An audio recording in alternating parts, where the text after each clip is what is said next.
a manutenção dos pequenos grupos. Aí tem a parte que é do desequilíbrio e tem a parte do equilíbrio. Aí você vai ter desobediência, percepção, intervenção e ideia garantida. Desobediência. Quando toda a população do mundo reuniu-se em um só lugar para construir uma torre, a Torre de Babel, Deus desceu e os separou em pequenos grupos, quando confundiu suas línguas. Eles desobedeceram a ordem do Senhor de multiplicar e encher a terra. Isso aí já foi, no caso, a obediência. Agora, a desobediência. Agora, a percepção. O texto inicia assim: E o Senhor disse: Eis que o povo é um, e todos têm uma mesma língua, e isto é o que começaram a fazer. E agora não haverá restrição para tudo que eles tentarem fazer. Aí vem a intervenção. Então Deus interfere.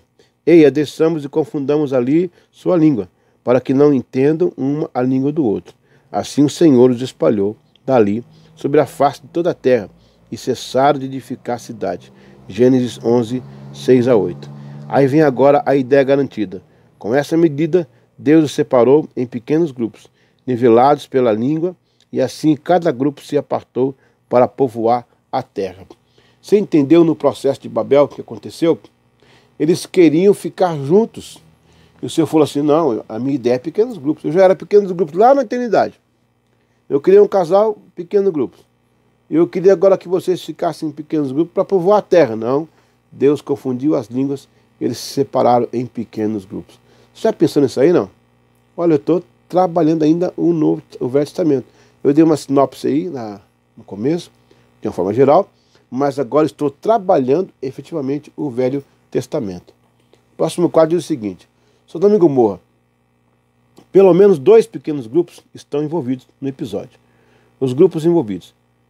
Quando Deus decidiu exterminar Sodoma e Gomorra por causa do pecado, enviou um pequeno grupo de anjos, e assim cumpriram o mandato de Deus. Podemos ver como o pequeno grupo participa das decisões divinas. O poder dos pequenos grupos é essencial para as grandes decisões. Ló e sua família também era um pequeno grupo. Respaldo bíblico. E levantou os seus olhos e olhou, e eis que 3 homens em pé junto a ele. É um pequeno grupo, né? Vendo-os, correu para a porta da tenda ao seu encontro e inclinou-se à terra. E disse: Meu Senhor, se agora tenho achado graça aos teus olhos, rogo-te que não passes de teu servo. Gênesis 18, 2 e 3. No caso de Sodoma e Gomorra, você vai ter também essa presença de pequenos grupos. Pode ver que por toda a palavra está relativada ao pequeno grupo. O próximo quadro diz o seguinte, vamos lá. Bom, o dilúvio também ele é um fator importante nessa questão dos pequenos grupos.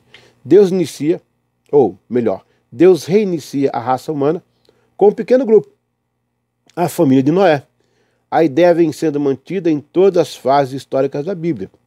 A raça humana se corrompeu, Deus escolhe um homem, Noé, e replaneja a povoação. Deus separa um pequeno grupo, embora Noé tenha feito a arca para todos. Os moradores da época, porém, não quiseram entrar. Deus salvaguardou um pequeno grupo na arca. Aí tem o texto que fala: E no mesmo dia entraram na arca Noé e seus filhos, Sem, Cão e Jafé, sua mulher e as mulheres de seus filhos. Gênesis 7:13. Você vê aí a arca de Noé recebendo um pequeno grupo. De tudo que havia na terra, separou-se esse pequeno grupo. Ok? Muito bem. O próximo quadro diz o seguinte: patriarcas e suas famílias de pequenos grupos. O padrão patriarcal obedecia à linha de pequenos grupos. Veja Abraão. Abraão, sua família, era composta a partir dele, sua esposa, Sara, os filhos, Ismael, Isaac, como também os servos. Aí você vê lá Abraão, ó, o núcleo dele, tá vendo ali? Isaac, sua família, era composta a partir dele, sua esposa, Rebeca, Esaú e Jacó. E aí Jacó, sua família, era composta a partir dele, suas esposas, concubinas e filhos, eram 12, mas uma irmã, totalizando 18 pessoas. Então você tinha aí, ó, um microgrupo, um minigrupo e um macrogrupo. Até os patriarcas já estavam preparando o sistema de pequenos grupos na história da Bíblia. O próximo quadro diz o seguinte: na Páscoa também, ao invés de Deus convocar Israel como povo, convocou como famílias, em pequenos grupos. falai a toda a congregação de Israel, dizendo: aos 10 deste mês, tome cada um para si um cordeiro, segundo as casas dos seus pais, um cordeiro para cada família. Olha aí, pequenos grupos, Êxodo 12, 3. Interessante porque Deus não convocou o povo, e sim as famílias do povo. Deus estava dizendo a Israel o relacionamento básico e família e pequeno grupo. Havia uma ideia firme em um princípio antigo. Façam refeições juntamente com a sua família. Aí vem o texto, Êxodo 17, 12, 21. Chamou, pois, Moisés a todos os anciãos de Israel e disse-lhes: escolhei e tomai vós cordeiros para as vossas famílias, sacrificai na Páscoa. Não é interessante que Deus tenha feito isso naquele momento? É quando Israel vai falar aquela palavra Shema Israel Elehonu, Adonai Elehonu, Adonai Echad. Ouve Israel, o teu Deus é o único Senhor. Que coisa linda, coisa maravilhosa. Vamos agora estudar um pouquinho de Jetro. O que é que Jetro traz de contribuição para os pequenos grupos? Jetro e os pequenos grupos. Quando Moisés estava estressado com aquele povo no deserto, julgando desde a manhã até a noite, o seu sogro Jetro, usado por Deus, o repreendeu e aconselhou para que dividisse o povo em pequenos grupos. Aí você vê o quadro aqui, ó. 100, de 50, de 10, pequenas causas, alívio de peso, chefes sobre 100, sobre 50, sobre... Então vai, a organização dos pequenos... Jetro chega e fala para Moisés, vamos fazer isso diferente. Você está gastando muito tempo com isso aí. Vamos lá. Assim Moisés passou a tratar de casos mais crônicos. E tu, dentre todo o povo, procura homens capazes, tementes a Deus. Homens de verdade, tá vendo? Havia um critério, havia também um requisito para ser liderança, né? De pequenos grupos. Que odeiem a avareza e ponham sobre eles por maiorais de 1000, maiorais de 100, maiorais de 50, maiorais de 10. Olha aí, tá vendo? Para que julguem este povo em tudo o tempo, e seja que todo negócio grave tragam a ti. Mas todo negócio pequeno eles julguem.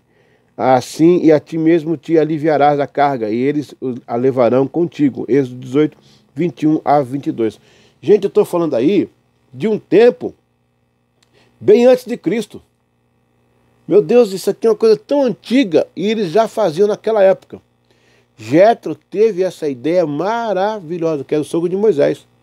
Olha, separa o povo em grupos de 1000, de 100, de 10, de 50, de 10...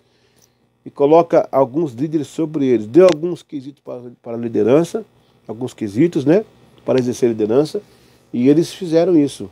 Olha, é uma lição, hein? É um tapa de luva no nosso rosto nos dias de hoje, hein? Interessante. O próximo quadro diz o seguinte: tribos de Israel. Elas se organizavam em pequenos grupos também. Organizadas em tribos e constituídas por famílias em pequenos grupos. Vamos lá. Azer, um dos 12 filhos de Jacó, e de sua união com Zilpa. Azer também é o ancestral de uma das 12 tribos de Israel, de mesmo nome. Aí vem Zebulon, desempenhou importante na história de Israel, que contava com 57.400.000 homens. Números 1:31. A tribo de José foi uma das tribos de Israel, filho de Raquel, que depois se transformou em Manassés e Efraim, né, gente? Gênesis 50. Benjamim era uma das tribos do filho mais novo de Jacó, Israel e Raquel. Issacar estava no lado oriental do tabernáculo, com seus irmãos Judá e Zebulon, número 2, 3 e 8. Gad, ou Gad, era uma das 12 tribos de Israel, o 7º filho de Jacó. Ele teve com Zilpa, esse filho, a serva era Leia, e era irmão de Jacó, e Gênesis 30, 11 a 13. Isso mesmo. E Gênesis 46, 16, 18. Ruben, estes são seus nomes da tribo de Ruben, Samua, filho de Zacur, em Números 13 e 4. Simeão é o outro, também é filho de Leia, né? Gênesis 29, 33. Seu significado é citado em Gênesis 29, 33. O Levi também, filhos de Levi, foram também Gerson, os filhos deles, né? Os coatitas, né? Os coate, Merari, 1 Crônica 6:1. Esses são os da tribo de Judá, Caleb, filho de Jefoné, Números 34:19.